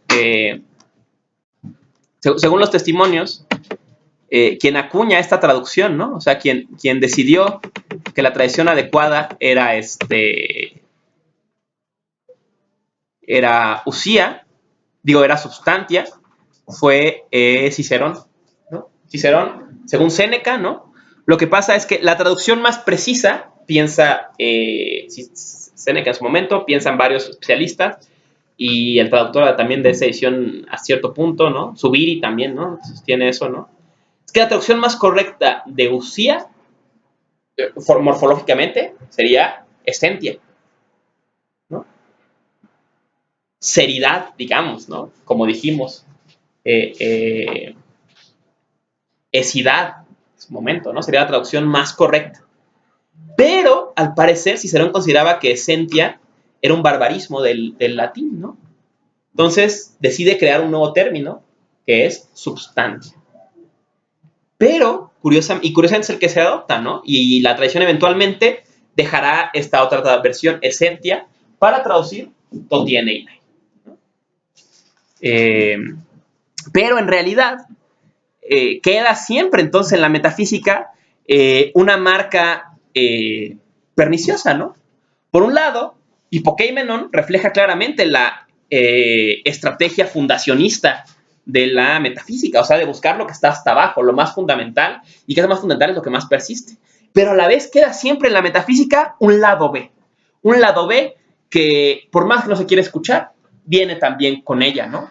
Que es la idea de que la propia noción de substancia implica que las cosas estén fundamentadas en nada. Implica esa estrategia en la que quitamos algo de todas sus propiedades hasta descubrir que esas propiedades descansan en nada, ¿no? Y da mucho en qué pensar, ¿no? Que todo el tiempo que hablamos de substancia, todo el tiempo que la tradición metafísica dijo substancia, en el fondo estuvo diciendo a la misma vez nada. Lo que nunca quiso Aristóteles que fuera la opción, fue la opción que siempre estuvo ahí, al menos implícita, en la forma en la que la tradición tradujo su concepto fundamental usía, substancia. Entonces, veremos, ¿no?, el reto de la tradición metafísica posterior en encontrar qué substare, qué está a la base. Y eventualmente, desde la crítica a la metafísica, tenemos que reconocer que tal vez Aristóteles tenía razón y a la base no hay nada, ¿no? Y tal vez, agotadas todas las posibilidades de pensar metafísico, va llegando el momento de pensar lo impensado, de pensar lo que no estaba permitido, de pensar la vía que Aristóteles pensó imposible, que de hecho todo descanse en nada. Terminamos en una analogía del gran pensador budista de la India, Nagarjuna, ¿no? Si tú tienes un carro y le quitas las llantas, y le quitas el caballo, y le quitas las cuerdas, y le quitas todo, ¿qué queda? Todo se lo puedes quitar a un carro, ¿no? Y si le quitas todo, no queda nada. ¿No será entonces que lo que hace que algo sea no es nada? Que las cosas están infundadas. Ungrund, como dirían los alemanes, en el infundamento. Que las cosas son como se manifiestan sin la necesidad de esto otro que esté a la base. Esa es la posibilidad que queda por pensar en la crítica a la metafísica, ¿no? ¿Tienen alguna pregunta? No tengo mucho tiempo, pero lo más importante es que no se queden con dudas.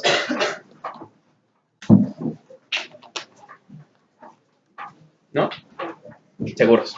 ¿Seguras? ¿Nadie? ¿Preguntas? Bueno, próxima clase, libro 12, ¿no? Échenle una leída hasta el capítulo... hasta donde acabe el 8. Donde acabe el 8 está bien. Si alguien puede leer, lean lo que dice. Si quieren leer algo más, lean lo que dice Aristóteles en física sobre el tiempo. Tiene 2 apartados sobre el tiempo. Échenles una leída a esos 2. Si quieren leer algo más, pero digamos lo fundamental para la clase que viene es esos capítulos del libro 12 de metafísica, ¿no? Entonces hablaríamos del primer motor la clase que viene. ¿12 o 12? 12. 12. 12. Y tenemos que leer 1 a 8. 1 a 8 del libro 12. Y recordarles, claro, que la clase que viene nada más tendremos 1 hora, ¿no? Nos veríamos a las 5 y pues ya a lo que toque, ¿no?